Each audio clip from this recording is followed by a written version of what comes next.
Hi friends, ನಮಸ್ಕಾರ. ಎಲ್ಲರಿಗೂ ದುರ್ಗಾ ಚಾನಲ್ಗೆ ಸ್ವಾಗತ. ನಾನಿವತ್ತು ಗಣೇಶನಿಗೆ ಅತಿಯಾಗಿ ಪ್ರಿಯವಾಗಿರುವಂಥ ಒಂದು ಪಂಚಕಜ್ಜಾಯ ಸ್ವೀಟು ಅಥವಾ ಪ್ರಸಾದ ಅಂತ ಹೇಳಂದು ಅನ್ಬೋದು. ಅದನ್ನು ನಾನಿಲ್ಲಿ ಮಾಡಿ ತೋರಿಸಿದ್ದೀನಿ. ಈ ಮೋದಕ ಗಣೇಶನಿಗೆ ಎಷ್ಟು ಇಷ್ಟನೋ ಅಷ್ಟೇ ಇಷ್ಟ ಇದೊಂದು ಪಂಚಕಜ್ಜಾಯ ಆಗಿರುತ್ತೆ. ಬರೀ ಹೆಂಗೆ ಮಾಡೋದು ಅಂತೇಳಿ ತೋರಿಸ್ತೀನಿ. ನಾನಿಲ್ಲಿ ಒಂದು ಬಟ್ಲಷ್ಟು ಒಣಕೊಬ್ಬರಿ ತೊಗೊಂಡಿನಿ, ಹಾಗೆ ಒಂದು ಬಟ್ಲಷ್ಟು ಪುಟಾಣಿ ಹಿಟ್ಟು ಮತ್ತು ಸಕ್ಕರೆ ಪೌಡ್ರು, ಒಂದು ಬಟ್ಲಷ್ಟು ಅವಲಕ್ಕಿ, ಸ್ವಲ್ಪ ಎಳ್ಳು ತೊಗೊಂಡಿನಿ.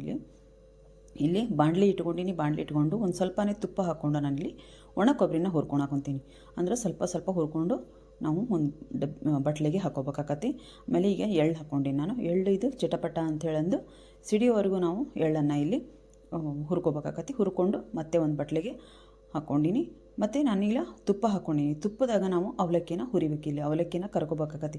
ನಾವು ಎಣ್ಣೆ ಒಳಗೆ ಹೆಂಗೆ ಅವಲಕ್ಕಿನ ನಾವು ಚೂಡ ಮಾಡ್ತೀವೋ ಆ ರೀತಿ ಒಂದು 2 ಸ್ಪೂನ್ ಹಾಕಿ ನಾನಿಲ್ಲಿ ಈ ಅವಲಕ್ಕಿನ ನಾನು ಪೂರ್ತಿಯಾಗಿ ಅರಳಿ ಬರೋವರೆಗೂ ನಾನಿನ್ನು ಅವಲಕ್ಕಿನ ಕರೆದು ಅದಕ್ಕೆ ಹಾಕ್ಕೊಂಡಿದ್ದೀನಿ. ಪೂರ್ತಿ ಒಂದು ಬಟ್ಲಷ್ಟು ಹಾಕ್ಕೊಂಡಿನಿ. ನಾನಿಲ್ಲಿ ಸ್ವಲ್ಪನೇ ಮಾಡ್ತಿದ್ದೀನಿ.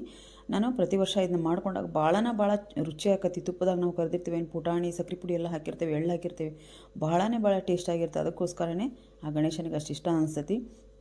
ನಾನು ಇದನ್ನ ಸ್ವಲ್ಪನೇ ಕ್ವಾಂಟಿಟಿ ಮಾಡಿ ತೋರಿಸಿದ್ದೀನಿ, ಯಾಕಂದರೆ ಈಗ ಹಬ್ಬಕ್ಕೆ ನಾವು ಮತ್ತೆ ಮಾಡಬೇಕಾಗತ್ತೆ. ಅದಕ್ಕೋಸ್ಕರ ಎಷ್ಟೆಷ್ಟು ತೊಗೋಬೇಕು, ಏನು ಹಾಕಬೇಕು ಅಂಥೇಳಂದು ನಾನಿಲ್ಲಿ ಮಾಡಿ ತೋರಿಸ್ತಿದ್ದೀನಿ. ಅಂದರೆ ವಿಡಿಯೋನು ಸ್ವಲ್ಪನೇ ಐತಿ, ಲಾಂಗ್ ಏನಿಲ್ಲ. ಪೂರ್ತಿಯಾಗಿ ವಿಡಿಯೋ ನೋಡಿರಿ. ಇದನ್ನು ಮಾಡಿದರೆ ನಾವು ಮಕ್ಕಳು ಇಷ್ಟಪಟ್ಟು ತಿಂತಾರೆ, ಗಣೇಶನಿಗೂ ಇಷ್ಟ ಆಗುತ್ತೆ. ಆಮೇಲೆ ಈಗ ಗಣೇಶನ ನೋಡೋಕ್ಕೆ ಬರ್ತಾರೆ, ಅವರಿಗೂ ನಾವು ಪ್ರಸಾದ ರೀತಿಯಲ್ಲಿ ನಾವು ಇದನ್ನ ಕೊಡ್ಬೋದು. ಅಷ್ಟೇ ರುಚಿಯಾಗಿರ್ತೈತಿ. ಇದನ್ನ ನೀವು ಟ್ರೈ ಮಾಡಿ ನೋಡ್ರಿ. ಟ್ರೈ ಮಾಡಿದ್ದೀವಿ ಅನ್ನೋದಕ್ಕಿಂತ ಗಣೇಶನಿಗೆ ನೈವೇದ್ಯ ಮಾಡ್ತಿದ್ದೀವಿ ಅನ್ನೋದೊಂದು ಖುಷಿ ಇರ್ತೈತಿ. ಅದಕ್ಕೋಸ್ಕರ ಈ ಪಂಚಕಜ್ಜಾಯವನ್ನು ನಾವು ಎಲ್ಲ ಸಾಮಗ್ರಿಗಳನ್ನು ಹಾಕಿ ಮಾಡೋದ್ರಿಂದ ಇದಕ್ಕೆ ಪಂಚಕಜ್ಜಾಯ ಅಂತಾರೆ. ಆಮೇಲೆ ಅಷ್ಟು ಟೇಸ್ಟಿಯಾಗಿರ್ತೈತಿ.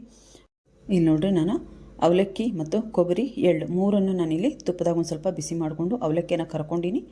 ಈ ಕೊಬ್ಬರಿ ಮತ್ತು ಎಳ್ಳನ್ನು ನಾನಿಲ್ಲಿ ಬಿಸಿ ಮಾಡಿಕೊಂಡು ಹಾಕ್ಕೊಂಡಿನಿ. ಇದಕ್ಕೆ ನಾನು ಪುಟಾಣಿ ಹಿಟ್ಟನ್ನು ಹಾಕ್ಕೊಳ್ತೀನಿ. ಪುಟಾಣಿ ಹಿಟ್ಟು ಅಂದರೆ ಪೂರ್ತಿಯಾಗಿ ನೀವು ಪೌಡ್ರ್ ಮಾಡ್ಕೊಳಕ್ಕೆ ಹೋಗ್ಬಿಟ್ರಿ. ಸಕ್ಕರೆ ಮತ್ತು ಪುಟಾಣಿ ಹಿಟ್ಟನ್ನು ಸ್ವಲ್ಪ ತರ್ತರಿಯಾಗಿ ಕೈಗೆ ಸಿಗೋ ರೀತಿ ನೀವು ಮಿಕ್ಸಿ ಮಾಡ್ಕೊರಿ, ಅಂದರೆ ಚೆನ್ನಾಗಾಗತ್ತೆ.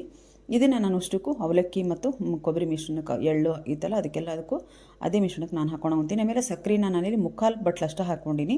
ಭಾಳ ಆಗುತ್ತೆ ಅಂತೇಳಂದು ನೀವು ಬೇಕಿದ್ರೆ ಜಾಸ್ತಿ ಸ್ವೀಟ್ ತಿನ್ನೋರಿದ್ರೆ ಪೂರ್ತಿ ಒಂದು ಬಟ್ಲನ್ನು ಹಾಕ್ಬೋದು, ಚೆನ್ನಾಗಿರ್ತೈತಿ. ಇಲ್ಲಿ ಬೇಕಿದ್ರೆ ನೀವು ಏಲಕ್ಕಿ ಪೌಡ್ರನ್ನ ನೀವು ಸೇರಿಸ್ಕೋಬೋದು. ನಾನು ಪಂಚಕಜ್ಜಾಯ ಅಂತ ಮಾಡೋದ್ರಿಂದ ನಾನಿಲ್ಲಿ ಏಲಕ್ಕಿನ ಹಾಕ್ಕೊಂಡಿಲ್ಲ, ನೀವು ಬೇಕಿದ್ರೆ ಹಾಕ್ಕೋಬೋದು. ನಿಮ್ಗೆ ಈ ರೆಸಿಪಿ ಇಷ್ಟ ಆಗಿದೆ ಅಂತ ತಿಳ್ಕೊಂಡಿದ್ದೀನಿ, ಹಾಗೆ ವಿಡಿಯೋ ಇಷ್ಟ ಆಗಿದೆ ಅಂತ ತಿಳ್ಕೊಂಡಿದ್ದೀನಿ. ವಿಡಿಯೋ ಇಷ್ಟ ಆದರೆ ದಯವಿಟ್ಟು ಒಂದು ಲೈಕ್ ಮಾಡಿ, ಶೇರ್ ಮಾಡಿ, ಹಾಗೆ ಕಮೆಂಟ್ ಬಾಕ್ಸಲ್ಲಿ ಕಮೆಂಟ್ ಹಾಕೋದನ್ನು ಮರಿಬೇಡಿ ಫ್ರೆಂಡ್ಸ್.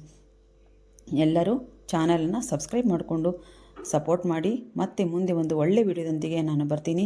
ನಮ್ಮ ಪಂಚಕಜ್ಜಾಯ ರೆಡಿ ಆಗೈತಿ.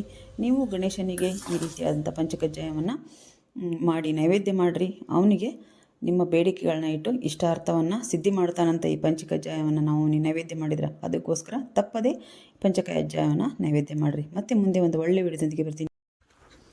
ಬಾಯ್ ಫ್ರೆಂಡ್ಸ್, ಬಾಯ್.